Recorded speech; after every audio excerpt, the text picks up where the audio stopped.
అంటే మీకు కరెక్ట్గా యోగి ఆదిత్యనాథ్ లాంటి ట్రీట్మెంట్ కనుక ఒక్కొక్కడికి ఇస్తే ఒక్కొక్కడికి రౌడిజం అంటే కాలు కాలు కీలు కీలు తీసి మడత పెట్టి కింద కూర్చోపెడితే అప్పుడు కరెక్ట్గా చెప్తా కరుడు గట్టిపోయిన జీవితకాలం ఒకే మనం వాళ్ళతో ఏకీభవించవచ్చు ఏకీభవించకపోవచ్చు. నక్సలైట్స్ తోటి వామపక్ష తీవ్రవాదులతో మనం ఏకీభవించవచ్చు ఏకీభవించకపోవచ్చు. అలాంటి బలమైన ఆర్గనైజేషన్నే కకావికలం అయిపోయిన పరిస్థితుల్లో ఉంటే ప్రభుత్వం తలుచుకుంటే, అలాంటిది ఇన్ని లక్షల మంది పోలీసు ఉండి ఇన్ని వందల మంది ఐపీఎస్లు ఉండి 1000-2000 ఉన్న డిఎస్పీలు ఉండి అలాంటి కిరాయి గ్యాంగుల్ని మెయింటైన్ చేసే వ్యక్తుల మీద 2 రోజులు 48 గంటలు మీ చుట్టుపక్కల ఎవరున్నారు, వాడి పేరేంటి అన్ని కనుక్కొని ఒక పొలిటికల్ నిర్ణయం తీసుకుంటే ఇక మళ్ళీ ఎప్పుడు ఇలాంటి మాటలు రారు. మీరు అక్కడి దాకా తీసుకెళ్ళకండి. మీరు ఇదే చెప్తున్నాను ఇంకొకసారి, సామాజిక మాధ్యమాల్లో కానీ విదేశాల్లో కూర్చొని వాగే వాళ్ళతో సహా ఇక్కడ కూర్చొని భవిష్యత్తులో మేము వస్తాం, వచ్చి మేము ఏం చేస్తామంటే వచ్చినప్పుడే మీరేం పీకలేదు ఏం మాట్లాడతారు? ఇప్పుడు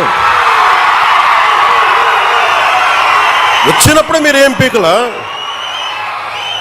అంటే ఏమనుకుంటారు? మీరు కూర్చోబెట్టి మీరు బెదిరింపులు చేస్తే భయపడతాం అనుకుంటున్నారా?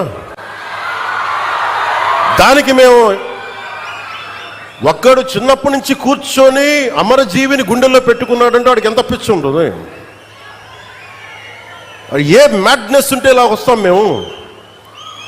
ఏ అండదండ లేకుండా పార్టీ పెట్టి ఇక్కడ దాకా వచ్చామంటే ఎంత కమిట్మెంట్ ఉండాలి నీకు సమాజం మీద, దేశం మీద, రాష్ట్రం మీద, ప్రజల మీద?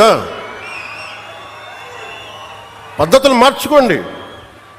ఒక మాట అనాలంటే అలాంటి తప్పేం లేదు. డెమోక్రసీ ఇది, ప్రజాస్వామ్యం. ఖచ్చితంగా అనండి. అనటానికి కొన్ని గీతలు ఉంటాయి. గీతలను దాటి మాట్లాడితే మీ చేతికి మళ్ళీ ముద్రలు వేయడానికి ఏముంది? అలా మాట్లాడే వాళ్ళు చెప్తున్నాను ఇప్పుడే, మీ చేతి మీద గీతలు తీసేస్తాం, అంత అరగదీస్తాం, గుర్తుపెట్టుకోండి. మేమన్నా కలెక్టర్స్ ఎస్పీల మీటింగ్లో కూడా నేను ముఖ్యమంత్రి గారి సమక్షంలో తెలియజేశాను, ఈ రాష్ట్రంలో రౌడిజం, బెదిరింపులు, మన ఉత్తరాంధ్రలో కూర్చోబెట్టి కొంతమంది బెదిరించి ఒకటే చెప్పాను, రౌడిజం చేసే వాళ్ళని బెదిరించి వాళ్ళని పంపించి కదా మనం వచ్చింది. మనం అలాంటివి చేస్తే మనకి వాళ్ళకి ఏంటి తేడా? ఇది నేను చెప్పాను, నేను జనసేన మేము ప్రభుత్వంలో భాగం, అవసరమైతే చాలా ఖచ్చితంగా ప్రతి విషయాన్ని అంశాన్ని తెలియజేస్తాం. వెరీ కన్స్ట్రక్టివ్, మేము పార్ట్ ఆఫ్ దిస్ అలయన్స్.